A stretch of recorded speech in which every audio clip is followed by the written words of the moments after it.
Okay, I'm a sassy, picture-loving founder of Girl Talk.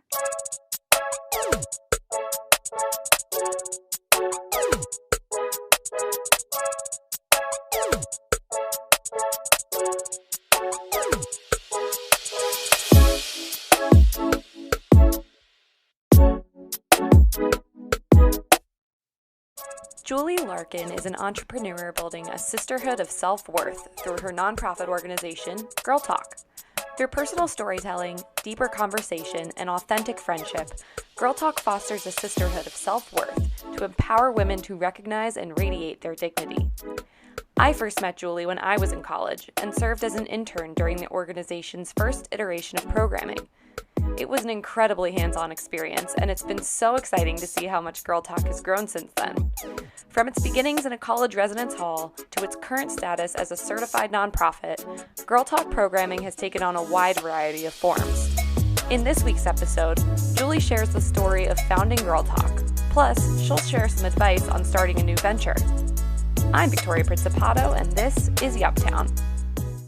Well, Julie, I'm so excited to have you on today, and so that we can talk a little bit more about Girl Talk. This was one of my first internships in college, and honestly, one of the best internships I've ever had. I had so much fun working with you. It was such a journey. So would love to learn a little bit more about your background. Just tell us maybe a little bit more about what you studied in school. Sure. Well, and let me just say too, Vic, that you were one of my favorite interns of all time. So we're very sad that you've grown up and moved and done all these amazing things, but also very happy for you. Oh, thank you, Julie. So what I studied in school, in undergrad, I studied psychology. I always loved the idea of counseling and just human behavior, what motivates people. That's always really been a driving force in my life.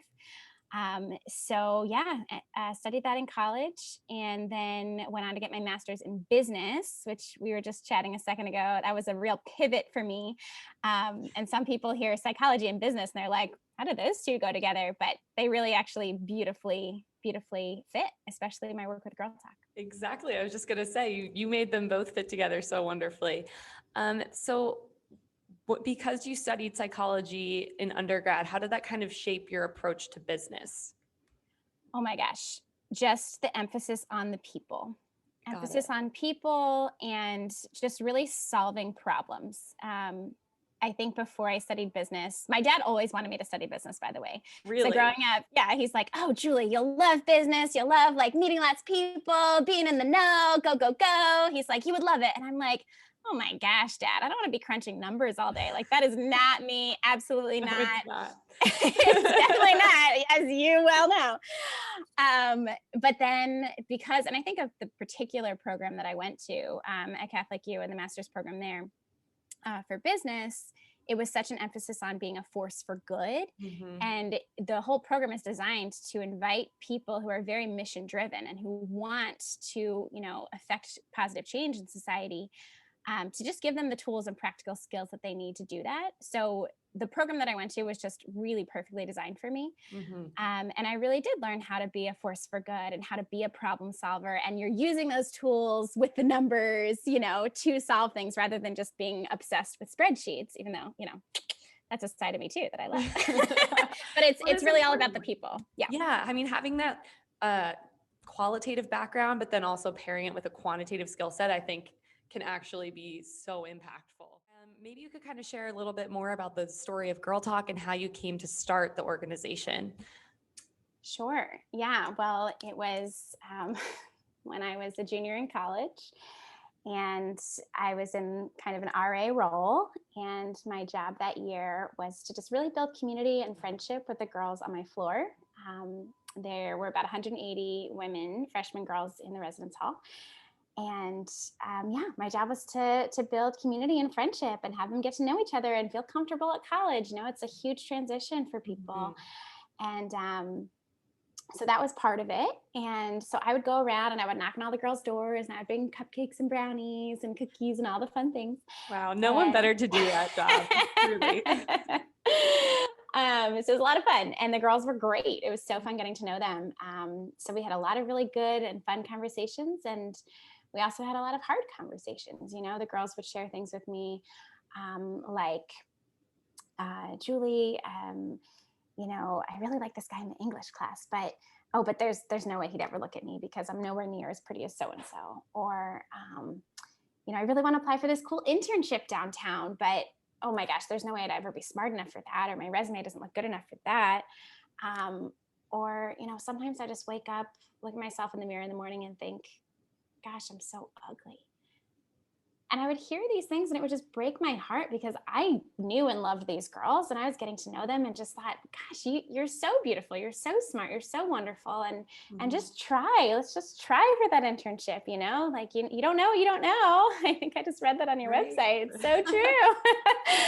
And, so I was just kind of taken aback by how alone all these girls felt, right? Right. Because it's such a new environment that you're in. You're just completely thrown from everything that you've ever kind of known. And then you're in this whole new setting with all of these new and different faces that you're just, you're trying to find your own footing. And it's just overwhelming and disorienting, I think. Yeah, totally.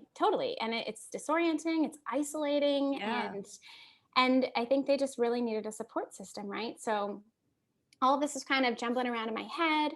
And then I chatted, I didn't chat, all of this was happening. And I got a phone call one night from one of my residents that her roommate, Rachel, had tried to take her life. And obviously this call just completely shook me, the whole experience. Right. I mean, this was so scary and so just incredibly pivotal. This was a turning point in my life. I mean, right. Like you were a student too in that scenario. Yeah. Oh yeah. I mean, I was 2 years older than this girl, Right. So this is like peer to peer and, and having this kind of mentor big sister role. But, I've never run so fast, and I ran to her room, I ran to her bedside and just found her in her bed, just sobbing, just her uncontrollably weeping. And I just crawled up alongside her and just held her. I held her and I held back her hair and I wiped her tears and just held her as we kind of waited for all the adults to walk into the room and solve the situation. And I just kept thinking, what caused this beautiful, smart, talented 18-year-old girl to think that her life was not worth living? Mm-hmm. And I realized it was just, she just felt so alone. She mm-hmm. felt like, oh my gosh, no one else understands the struggle that I'm going through. Mm-hmm. So that was the turning point. That night with Rachel really completely just flipped things, flipped my whole life, honestly. Yeah. And I realized, you know what? These girls need to know that they're not alone. They need to know that they are supported, that they are valuable, that they are enough, worthy, and loved. Mm-hmm. And that's why we started Girl Talk. So I took out those brownies again and the cookies and I knocked on all the girls' doors and we had these cute little invitations that my roommates helped me design and decorate. And I said, come on out Thursday night. Come on out. We're just going to have a little girl talk. And I said, come in your sweatpants. Don't worry about makeup, whatever. And so they did. We packed the lounge that night with about 40 girls. Wow. And we had the pillows and blankets and twinkle lights, everything. And I just shared my stories so that they knew they were not alone, right? And I said, hey, girls, listen, here are the times when I felt ugly in the morning. Here are the times when I've had my heart broken. Here are the times when I didn't get the internship I wanted. Here are the times where I didn't feel good enough, right? Mm-hmm. Mm-hmm. And guess what? I'm still golden. I'm still worthy and I'm still lovable. And the end of the night, those girls all looked at me and they said, okay, so when's the next one? That's amazing. And that's Girl Talk. Yeah. Yeah. And that was about 9 years ago. That's amazing. Wow. It's been 9 years. I know. Isn't that crazy? Yeah. Really so wild. Then that was in college when you started, I don't want to say the unofficial Girl Talk, but Girl Talk before it was a 501c3. The vintage Girl Talk, the OG Girl Talk. So that was kind of the framework that you developed because you lived it. Mm-hmm. How did you kind of get to the point where you said, okay, like this is a business. This is something that can be transferable? Yeah, well, I had this amazing intern named Vic Principato, and then I realized it was a business. There was something before this, for sure. Yeah. Well, it was the transition from college to my master's program Right. when Yeah. I did get into business. And Mhm. honestly, it was kind of a moment of my junior year and senior year was just full on girl talk. And Wow. so that whole story I just explained was junior year, and then senior year it kept spreading. My friends found out about it and they said, "Wait a minute, wait, this is so great! I want to lead girl talk in my dorm. I want to do it in my residence hall. Can you teach me this model and how to do it?" And I was like, Mhm. "Sure." Grab a treat, tell a story, build authentic conversation, and we built in all the ingredients of girl talk. And to me, that was just so natural, right? I was like, of Mhm. course, like, yeah, let's spread this beautiful mission. Let's tell girls about their worthiness and their love that they deserve, their dignity. And I think because that came so naturally to me, I didn't think of it like a business, right? I just thought of it as my life. This is what I love. This is just who I am. And when graduation time rolled around, I was like, oh, I don't know what I'm about to do with my life. What the heck happens next? And my friend was like, oh, you should go talk to this guy who runs the business program. He's really, really fantastic. You'd love him. He's a great guy. Just go chat with him. And I'm like, oh, I'm not a business You're person. No, like, I can't spreadsheets, do this. no. No numbers. But I was like, fine, I'll go. And so I went to go talk to the director of this program, and I told him the story of Girl Talk and how it just spread and kind of the marketing and management behind it that I had no words for at the time. And I said, yeah, but I've never really pictured myself in business. And he goes, Julie, what are you talking about? You just started a business. Like, oh, I That's guess I amazing. did. So that was the second light bulb that went off. And I thought, you know what? This is awesome. It's not just something I love.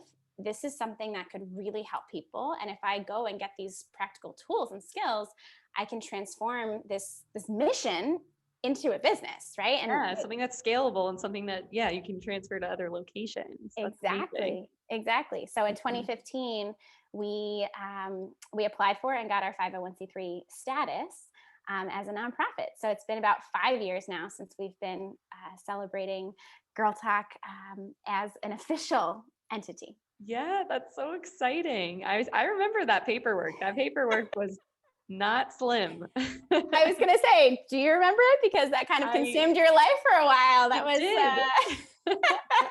you were very, very responsible for that whole application. So Oh thank man. you, seriously, for Oh getting us man. off the ground, Vic. That was huge. No, I still remember that internship because I felt like what I really enjoyed about it and what was so cool about being in that phase of Girl Talk was all the different, uh, I guess, tests we had to run to see like Mhm. what would stick in terms of fundraising and, developing that sustainable model. So maybe you could talk a little bit more about how Girl Talk is structured. Like what kind of programming does Girl Talk offer and like what does each program look like? Yeah, totally. And I love that you remember that it was kind of like a trial and error Yeah, time period, and that was so important. And I remember being very frustrated at that, right? I was great. like, oh, like I just want to get it, right? Like we know our mission, we know the why behind it, we know our Simon Sinek model of the why, the Yes. golden circle. It was so clear. We wanted women to know that they were valuable and loved. Mhm. But then the how, that programming, the scaling, the model was a little bit Yes. harder for us to tackle. And we had this coffee house model, and that kept, iterating itself. But over the years, we did kind of struggle to find like, what is it? What's that niche? Um, but I want to Because say that also sorry to interrupt you, no, but go ahead. like, I know you wanted something that was structured and something that could be scaled, Yeah, something that it could apply in different locations without having it be this like rampant running thing of like out yeah, being disorganized and having six different, exactly, yeah, exactly. iterations. And it was tough because I'm Mhm. I'm a perfectionist by nature, right? I want things to be perfect and I want to create the perfect thing, but I'm also such an entrepreneur, right? So those Mhm. parts of me kind of were like in conflict, Right. and the entrepreneur won out for the better, right? In the sense that, okay, yes, I have high standards and I want things to be at a high level, but in order to get there, you have to try and try and try again. You have to try and you have to fail. And that was a lesson I did not want to learn. And I still don't want to learn. I hate experiencing it now, but like, who likes failure? But you Yeah. have to, right? You have to Mhm. like try and fail. So all that to say, we've had a lot of iterations over the years. We're still trying, we're still figuring it out. But right now I'm really happy because we do have very tangible, substantial Yes. programs in place, which is awesome. So um, started at the college level, and then we grew both ways. So now we offer programming, personal programming for middle school, high school, college, young professionals, and moms. So just today we launched Mom Talk, which is so exciting. We're pumped, which is Girl Talk for the moms. That's so exciting.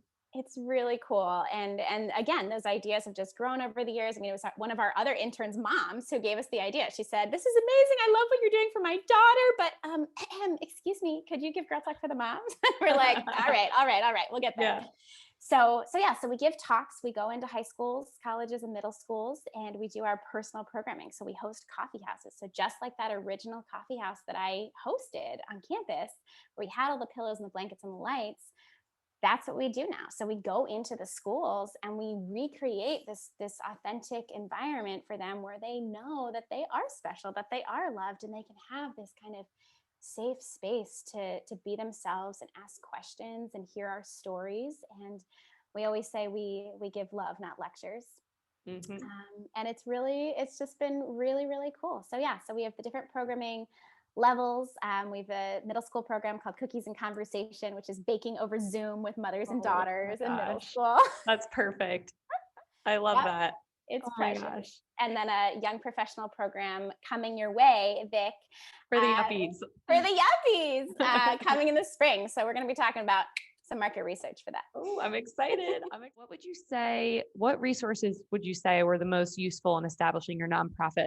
I mean, the people, 100%.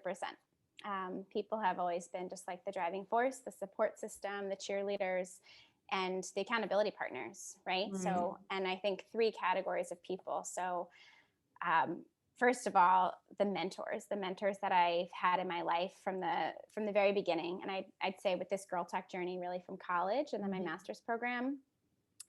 These professors that I had, mentors, people who jumped on my board, people who just really were cheering me on in my corner and appreciating me as a person, and really challenging me. So the mentors, and I'm talking about mentors who were far advanced in their own business careers, their own nonprofits, their own, life journey, professional goals.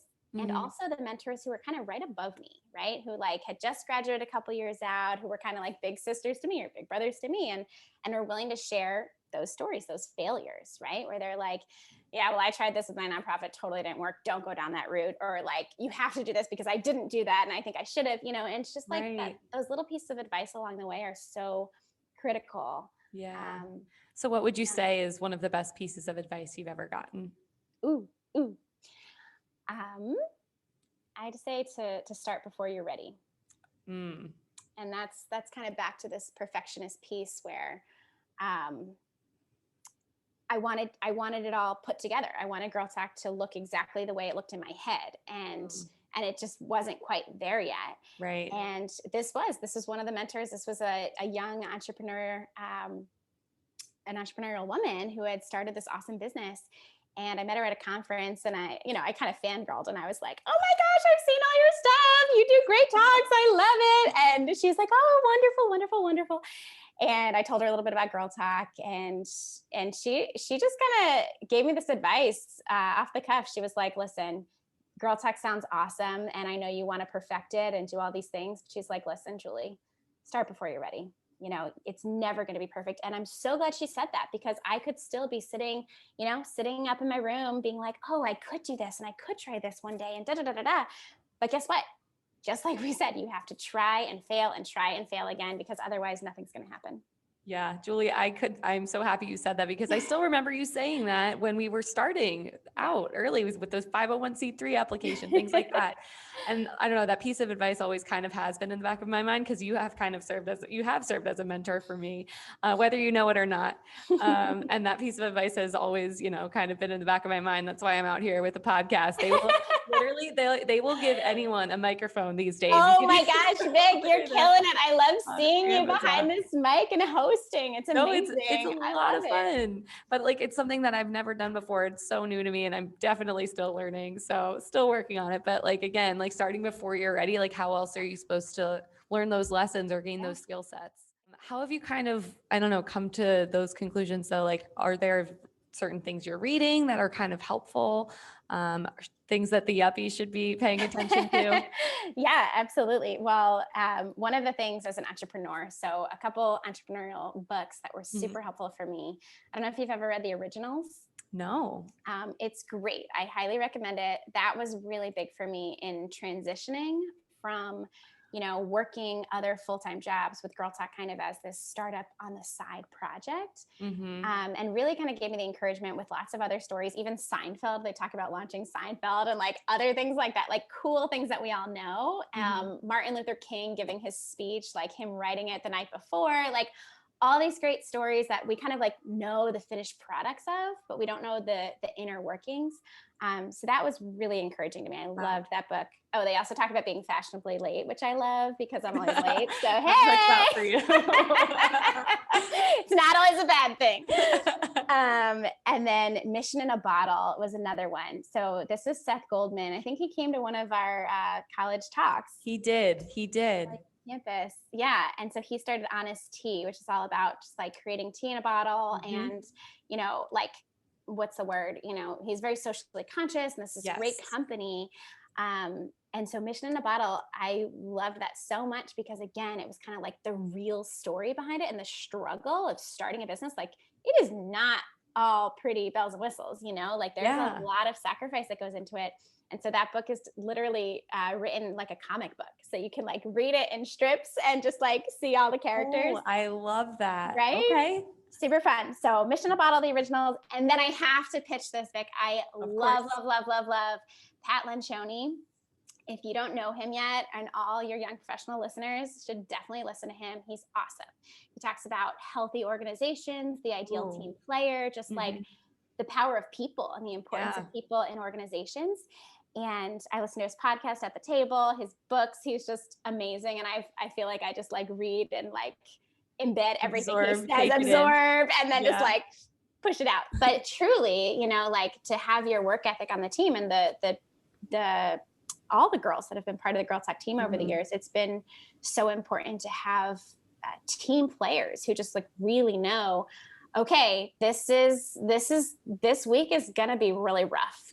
Just this past week, we launched a fundraiser and a program all in one, and it was crazy, And so with our like small entrepreneurial team, we really had to dig our heels in and just say, okay, this week's going to suck.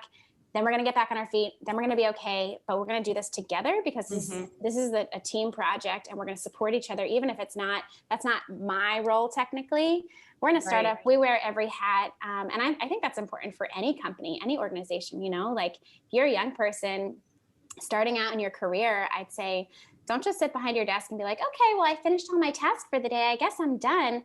No. Like go see your neighbor, go talk to the people around you or, call them up because now it's COVID, but, say like, how else can I be helpful to you? What are you working on? And just like that human personal touch, I think is so crucial. Yeah. Another piece of advice that I think was really helpful for me to learn. No one told me this. I just kind of like, I picked it up from a really dear friend of mine, actually. She was also working in a nonprofit. She was doing fundraising. And she invited all of us to her fundraiser. And so we're all sitting there and we're like the roommates and friends and we're like sitting at the back table in the corner, right? And we're like, woo, we're the young professionals. Hey. We're all these like cheerleaders. Yeah, seriously. All the other important people are in the front, whatever. So we're like having a great time, being silly and whatnot. So I remember sitting there at the table and this was while I was still working my other full-time job. And Girl Talk was very real, but it was still kind of for me, just like a little out there, like a dream, and thinking, gosh, I don't know if I'll ever be able to like fully do Girl Talk. It just was not tangible to me yet. But I loved it and I wanted that so badly. And I just watched my friend walk up to the stage so confidently. She was so poised, so put together. It was so genuine. She got up there and she said, welcome, everybody. I'm so glad you could be here tonight. Thank you so much for supporting us and the kids. We're so grateful for your generosity. And she was just so poised and she knew herself so well. And I thought, gosh, it's like, Amanda takes herself seriously. And I was thinking of me introducing myself to people, and I'm in DC, you're in New York, like all the big cities, everyone's like network. You give the business cards everywhere. And it's like, oh, what do you do? And I remember hearing that question and introducing myself to people and kind of struggling with, I would stumble over my words, and I hated that because I feel like I'm usually a confident person, right? So I'd be like, oh, I'm Julie. I work here for this nonprofit, or I work here in higher ed, and I kind of sort of maybe do this like little thing on the side, sort of called this thing called Girl Talk. And I'm like, Julie, snap out of it. Look at Amanda. She takes herself seriously in the best way. Confidently shake hands with someone, introduce yourself and say, hi, I'm Julie. I'm the director of Girl Talk. I founded this great program, and this is who don't we forget are. the word founded. It's yeah. amazing. So I think that's a great thing for all of us to think about, is just take yourself seriously. Even if you're not there yet, like, who do you want to be? I'm a professional. I'm a podcaster. I'm an author. I'm striving, right? Like, wherever we want to be with our dreams, I think it's really important to really own that, Right? Because if you don't own that and take yourself seriously, no one else will. No. That's amazing. Wow. That's a great lesson. I love that you said that. Thank you so much for that advice. Appreciate it. Yeah. Because I think like the idea of, I don't know, I think even with launching this podcast, it's like, you never get to actually see how things are made. You just, again, you mentioned this earlier, see the finished product. And so it's important to kind of, I think, discuss those stories and like help young professionals kind of navigate that environment. It's overwhelming sometimes. So I think it is important to kind of have these conversations and, mention those pieces of advice because you never know like what might hit someone. True. Well, and especially as you're navigating, like being young in your career, we also don't know, right? You don't know what you don't know. You don't know what you don't know. You don't know what you're going to really enjoy, right? Like there Mm-hmm. was so much diving into the business world where I realized, oh my gosh, I love market research. I didn't even know what market research was years ago, right? And now I'm like, that's my thing. I love it. I love public speaking. I love all these different facets. And I think if we're not open to just exploring and trying different things, we won't know. And Right? And even things we don't like, it's good to know what we do not want to do. Exactly. I think there's always this like fear almost of like, oh, well, everyone's going to think that's so weird. Everyone's going to, tell me I shouldn't do this. But like, honestly, I've kind of found people are so excited for you to, try something new. I know this podcast is, my mom is probably the only one listening to this. Not true. But I'm just saying, like, it's been cool to have people say, oh my gosh, I'm so excited for you. That's great. Like, I'm so excited that you ordered a microphone.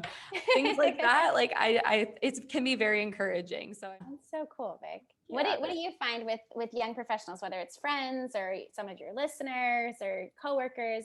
What do you find is kind of an unspoken struggle where they're like, ooh, I feel like we should know this, but I don't want to talk about it. Anything come to mind with that?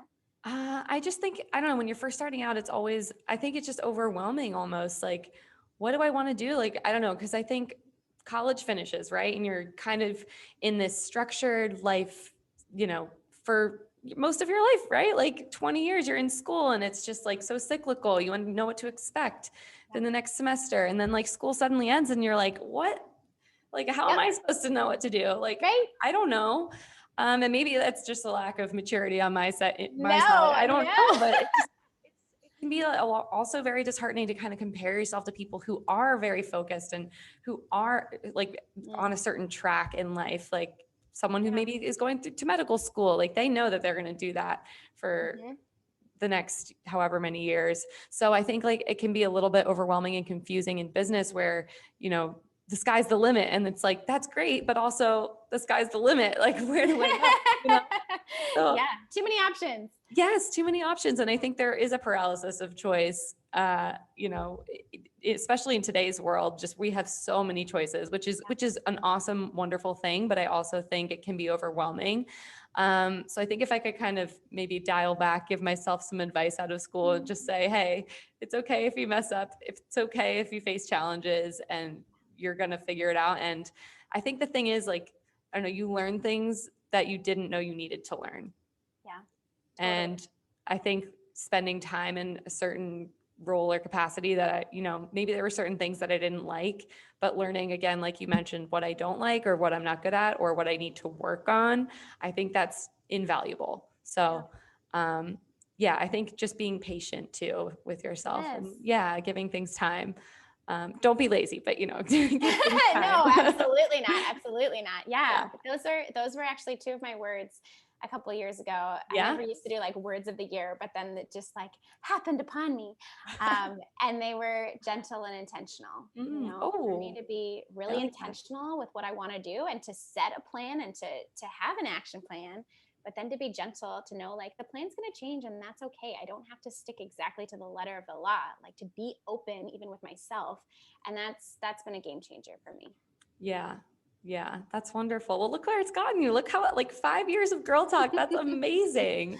It's pretty exciting. It's super exciting. It is really exciting. And I'm so happy for you and excited for you. I can't wait to see where things go. Thanks, lady. This is awesome, Vic. I'm so excited for this podcast. I will be listening. I'll tell all the Girl Talk girls. I'll tell all the professionals that I help coach and just like get them into the Yep Town. Yeah. And then when we piece it all together and put the little music, it's perfect editing. Yes, the edit. Not perfect. It might not be perfect. Oh, imperfect. Perfectly imperfect. Perfectly imperfect.